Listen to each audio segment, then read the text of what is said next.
Okay, the People's Justice Party, Keadilan, will initiate a civil suit to nullify UMNO and BN held seats during the 13th general elections following the Wall Street Journal, WSJ and Sarawak report allegations of money laundering, embezzlement and electoral bribery implicating the Prime Minister of Malaysia and the President of UMNO.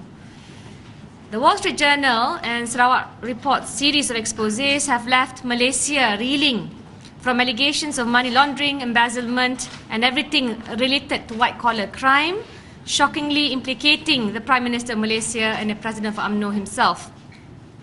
The Election Commission, true to its expected form and nature, cannot be expected to take any action.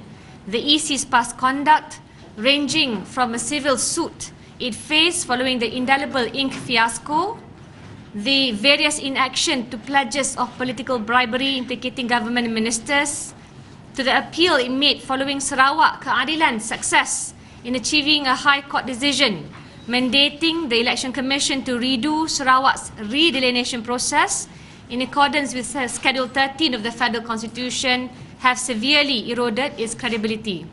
I think some also referred the EC as the next component party of the Barisan Nasional.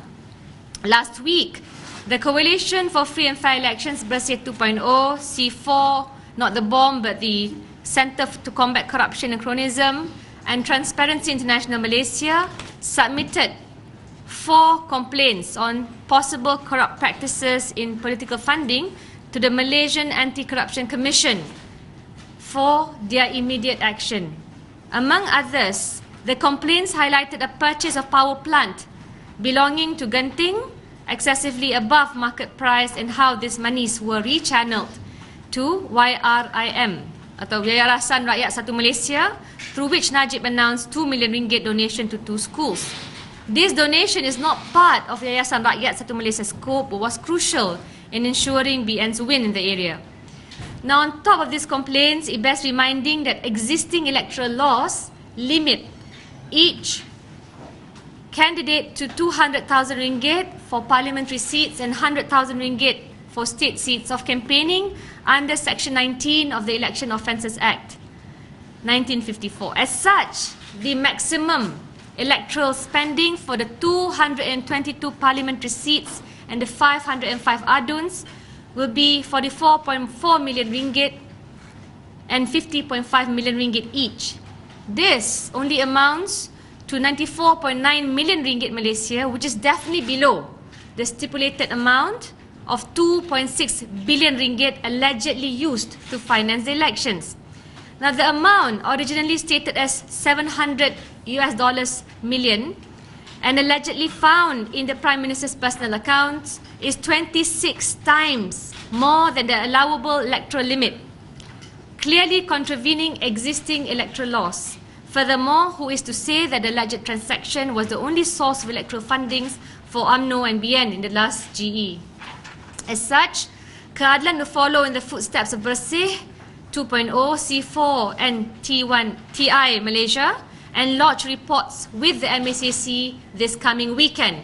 The Prime Minister can announce in advance his actions. I also can announce in advance our actions. And Keadilan will be bringing a civil suit to challenge the validity of the elections due to existing bribery allegations and corrupt monies utilised in the 13th GE. The suit will lend credence to the call for the nullification of UMNO and Barisan Nasional held seats in the last GE. We are also prepared to face elections and defend the seats that we have won in the event that the 13th GE is declared null and void. We hope to file this suit as soon as possible and remain committed in our pursuit of electoral reforms, especially considering as legislators we had voted in 2012 for the many changes in our electoral system. You voted too, YB? We all voted. Yes, as stipulated in the Parliamentary Select Committee on Electoral Reform.